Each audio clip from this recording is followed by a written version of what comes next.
When I think of all the difficulties that most people have in our culture today, the one that stands out, the one that we seem to have the least ability to deal with, is stress. And instead of taking you on a tour of what you can do with yoga, meditation, tai chi, qigong, guided visualizations, journal writing, prayer, massage, aromatherapy, Bach flower remedies, homeopathy, legitimate healing modalities, I want to take you to what I consider a deeper and more essential level of understanding what actually causes the stress. Because what otherwise we'll do is we'll simply adapt healthier methods of processing the stress in the moment that we feel it. So you're in a situation, you're in a traffic jam, you're late, you're not going nowhere, and you start to feel your pulse going up, your heart beating. You start to look at someone to get angry. And then what you'll do is you'll feel that tension, and then at some point during the day, you'll say, okay, what am I going to do with this tension that's built up? I'm going to go to meditate. And you'll meditate, or you'll take a B complex, or take St. John's wort, or kava, or valerian root, or you'll put on some music. You'll do something to try to take that edge off of it, to dissipate the build-up angst that occurs when we're stressed. But that doesn't change anything. It just means instead of what you might have done before, which is overeat or yell or get angry or implode or explode, you've simply taken a stressful situation out there that you've responded to, and you've created a better way of dissipating the energy that is built up. I want to show that there's a completely different way of dealing with that so you don't get stressed to begin with. No matter what happens around you, no matter what someone says or does, you still maintain balance. You maintain your emotional equilibrium. Now, staying de-stressed in a highly stressed world is not difficult, as long as you understand how deep you have to go to get to the real underlying issues. But these issues differ with every single person.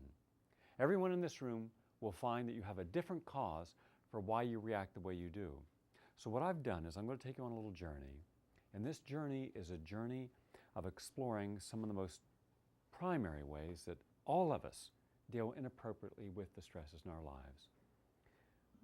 I'm going to number these, and as I number them and give them to you, you're to give your own answer, but I'll give you kind of a little inducement, show you how I would go about answering these. But remember, that's just my approach. How you deal with it is for you, all right? Let's begin. Number one, what establishes the limits to what you can or are willing to achieve? All right? Stop right there for a moment. Think about that. What established the limits to what you're willing to achieve or do in your life? And you think, well, how can that cause stress? Well, think of it this way.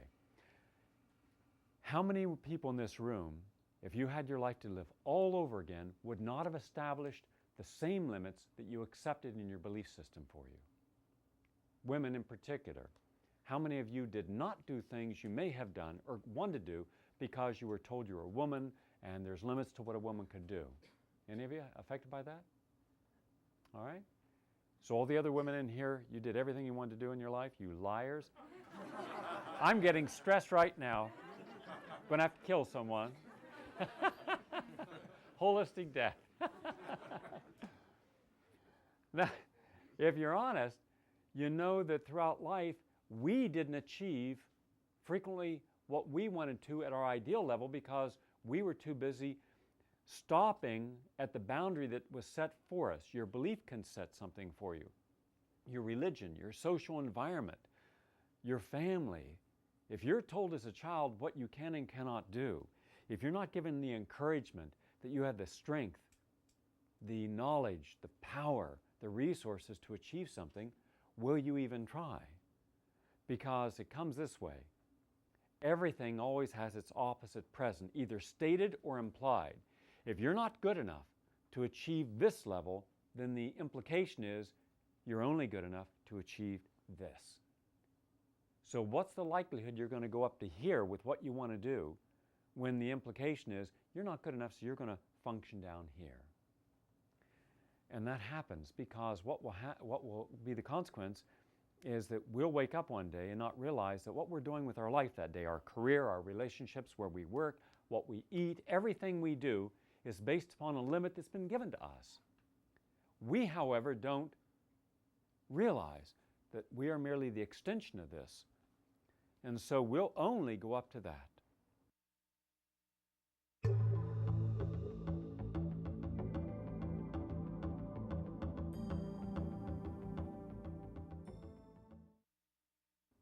Now, for example, how many people in this room have hit a wall in things you've tried to achieve, even in the program, health support groups? Okay? What happens when you hit a wall? Throw your voices out. What happens when you hit a wall? Frustration. Anger. You give up. Depression. Depression. Discouraged. Resignation. What else? You can go for a new goal, but are you going to go for a new goal if you haven't been able to achieve the old one? Highly improbable, all right? Because without the motivation, Alice, that you were given, and when you hit your, when you hit your barrier, and you had a whole support group rooting for you, and you came in every 2 weeks to a meeting, and you had lessons, the average American, the average person watching this right now, they don't have that benefit. They're kind of alone. They're in a vacuum. Not only are they alone, but they're not around supportive people who've all made changes. Everyone in this group has gone through a health support process, meaning you've gone through changes that you want to make, but what you didn't know when you started is what the outcome would be. You didn't know if you could do it. Angelo, how much weight you lost as of now? 100 pounds. All right. Now, when you started that journey, did you think you were going to do a marathon, New York City Marathon? Okay, now you had how many diseases when you started your process? Dozen diseases. How many of those were life-challenging illnesses? Half of them probably. Could have killed you. Yeah. All right, and you had hepatitis C too, which does kill. Do you have hepatitis C now? No. No. Do you have any of those 12 diseases now? No. Gone. All right, along with 100 pounds when you did the New York City Marathon. Did you find that your life was stressed because you had those diseases and you felt helpless? Lots of stress. Okay, now how many of those diseases and how much of that stress could you have dealt with indefinitely?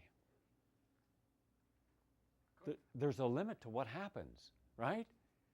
There's a limit, and you were at a barrier with your life. When you weigh, how much do you weigh, over 300 pounds? 300 pounds. All right, when you weigh 300 pounds and you have 12 serious illnesses, 6 of which can kill you, you're at your limit. Do you understand what I'm saying? You've hit a wall. Now he's not at that limit, and he's not at that wall. Who set your limits? Did you? Or were you simply doing what your belief system allowed? Your conditioning allowed you to live the life you were living. All right? Now, no one came up and criticized him for having those illnesses. No one criticized him for being 300 pounds. But were they willing to be there to support him when he said, you know, something in my life is wrong.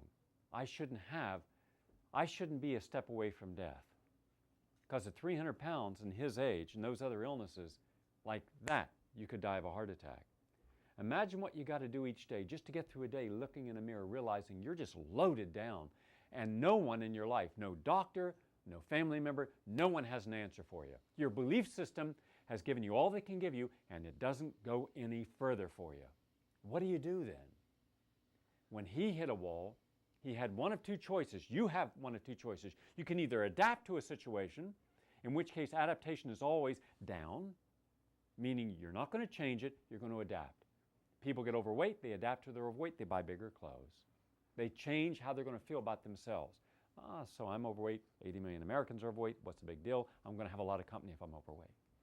People are depressed. Well, 30 million Americans are taking, anti-depression medication. The whole nation seems to be on Prozac nation. So what's the big deal? We adapt. We look for other people who've made adaptations, and we start associating with them. Why do you think that soap operas are so popular? Do soap operas encourage you to a higher spiritual value? Do they show you the best that human nature can be?